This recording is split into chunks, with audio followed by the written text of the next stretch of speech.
Neste segundo módulo, nós vamos nos focar sobre o Conselho de Administração e a Secretaria do Conselho de Administração. Qual é a agenda desse segundo módulo? Nós vamos tratar da definição e da missão do Conselho de Administração. Depois nós vamos nos focar sobre as atribuições do Conselho de Administração, os deveres legais dos administradores, a estrutura do Conselho de Administração, a eficácia das reuniões do Conselho, a Secretaria do Conselho e o Estatuto Social. Definição do Conselho de Administração. Então, o que é um Conselho de Administração? Um Conselho de Administração é um órgão colegiado, ou seja, várias pessoas encarregados do processo de decisão de uma organização em relação ao seu direcionamento estratégico. Então, vocês vão lembrar no primeiro módulo, quando nós falamos que os conselheiros representam os acionistas. Os acionistas controladores, eles são indicados pelos acionistas controladores, ou os acionistas minoritários, se eles forem indicados por fundos de investimento. Esses administradores, eles são administradores que têm responsabilidade legal na companhia, e eles formam então um colegiado chamado de conselho. Esse é o órgão, depois da Assembleia Geral, que tem maior poder dentro das companhias. Essa definição que nós vimos aqui é do Instituto Brasileiro de Governança Corporativa. É a melhor definição que há. Então, qual é a missão do Conselho? Existem duas definições de missão do Conselho que vale a pena nós discutirmos.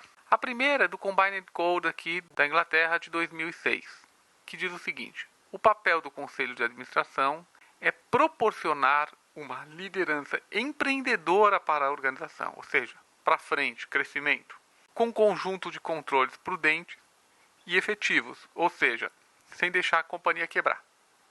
Como vocês viram no primeiro módulo, vocês vão lembrar, o Conselho de Administração normalmente ele tem de 5 a 9 membros.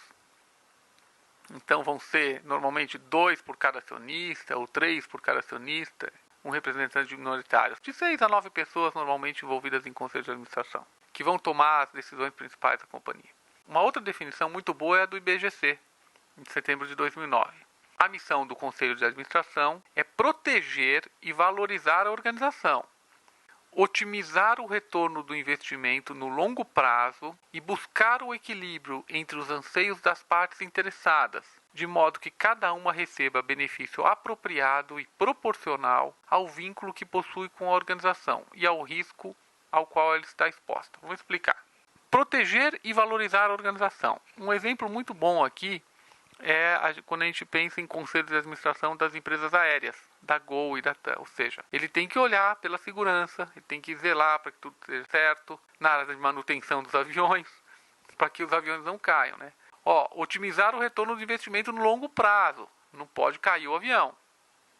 E buscar o equilíbrio entre os anseios das partes interessadas, ou seja, a parte do supply chain de uma companhia aérea tem que estar muito bem atendida, como a parte dos colaboradores que guiam lá os aviões, que pilotam os aviões, e a parte dos clientes. Então fornecedores, colaboradores, sempre muito risco potencial envolvido, clientes querendo comprar a passagem logo, querendo pagar pouco, querendo embarcar sem problemas, querendo embarcar no horário, e os bancos atrás financiando. De modo que cada uma receba benefício apropriado e proporcional ao vínculo que possui com a organização. O cliente, a parte do cliente, o colaborador, a parte do colaborador, o fornecedor, a parte do fornecedor e o banco, o financiamento. E ao risco ao qual ela está exposta. Ou seja, a questão da segurança, pensando de novo em companhias aéreas, é importantíssima e o Conselho de Administração tem que zelar muito para que isso aqui seja atendido. Então essa é a definição do IBGC sobre missão. Parece que fica claro aqui que o papel do Conselho é muito forte, né?